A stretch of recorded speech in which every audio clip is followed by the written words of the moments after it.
ठाकुर के दिमाग के एक एक राज को अनकवर करने के लिए डिजाइन की गई थी। किलर नेक्स्ट कहाँ स्ट्राइक करने वाला है, कितनी जिंदगियां बच सकती हैं, तो आपको एंड तक देखने पर मजबूर करेगा।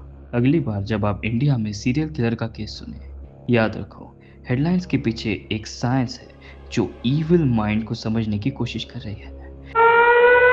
एक सीरियल किलर के दिमाग में क्या चलता है, उसके ख्याल, उसकी इच्छाएं और वो ट्विस्टेड सेटिस्फैक्शन, ज़्यादातर लोग इसकी कल्पना भी नहीं कर सकते।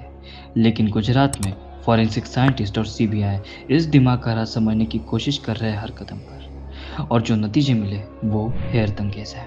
तो है नारायण सिंह ठाकुर से, एक ऐसा आदमी जो बस जिंदगी को खत्म करने में ही यकीन रखता था। 4 सालों तक वो अरेस्ट से बचता रहा। मध्य प्रदेश, राजस्थान, उत्तर प्रदेश, गुजरात में हत्याओं को अंजाम देता रहा। उसके शिकार सभी पतली प्लास्टिक से गला घोटकर मारे गए। इंदौर में 3 लोगों की हत्या के बाद सीबीआई ने ठाकुर को आखिर पकड़ ही लिया। उसे गांधीनगर के डायरेक्टोरेट ऑफ फॉरेंसिक साइंस में साइकोलॉजिकल स्टडी के लिए लाया गया। और इतना ही नहीं, यूएसए की एफबीआई भी इस रिसर्च में इंटरेस्टेड थी। लेकिन ये सिर्फ एक सीरियल किलर का केस नहीं था, ये एक मिस्ट्री थी जो पूरे इंडिया के फॉरेंसिक एक्सपर्ट्स के लिए चैलेंज बन गई थी उस टाइम। हर क्राइम सीन, हर विक्टिम के पैटर्न्स में कुछ क्लूज छुपे हुए थे। सीबीआई का एम था उन क्लूज को दिमाग के ब्लूप्रिंट में कन्वर्ट करना। कैसे एक आदमी इतनी सारी जिंदगियां ले सकता है और कैसे पुलिस उसके अगले मूव को प्रिडिक्ट कर सकती है। ठाकुर अपने आप को तांत्रिक कहता था, एक डार्क रिचुअल का प्रैक्टिशनर, लेकिन मौत के प्रति उसका फैसिनेशन मिस्टिकल नहीं था, यह साइकोलॉजिकल था। टेस्ट के दौरान फॉरेंसिक एक्सपर्ट्स ने पाया कि अपने विक्टिम्स की जान जाते देखकर उसे अजीब सी खुशी मिलती थी।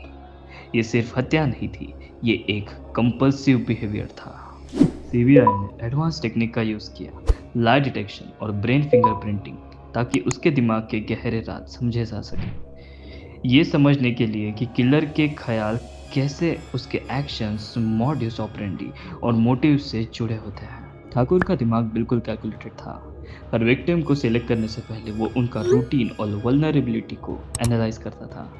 वो सोचता था कौन से शहर में आसान टारगेट मिलेगा, कौन कितना इजीली कंट्रोल होगा और कौन उसके लिए एक चैलेंज बन सकता है। स्ट्रैंगुलेशन का मेथड उसने चूज किया क्योंकि ये एक साइलेंट और क्विकली कंट्रोल इस्टेब्लिश करने में हेल्प करता था।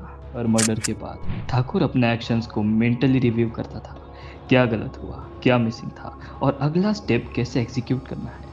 ये ऑब्सेसिव प्लानिंग और प्लेजर का मिक्स ही उसे उसके माइंड को एक डेंजरस हथियार बनाता था। यही कारण है कि फॉरेंसिक एक्सपर्ट्स और सीबीआई इस तरह के क्रिमिनल्स के दिमाग को समझने में इतना इंटरेस्टेड लेते थे। साइकोलॉजिकल प्रोफाइल सिर्फ किसी को इवल लेवल करना नहीं है, ये पैटर्न्स के बारे में है। ठाकुर कुछ स्पेसिफिक विक्टिम्स को चूज क्यों करता था, क्यों स्ट्रैंगुलेशन, क्यों अलग अलग स्टेट्स में मर्डर्स। क्रिमिनल माइंड और किलिंग मेथड को मैच करके एक्सपर्ट्स बिहेवियर प्रिडिक्ट कर सकते हैं, छुपे विक्टिम्स ढूंढ सकते हैं और फ्यूचर मर्डर्स को रोक भी सकते हैं।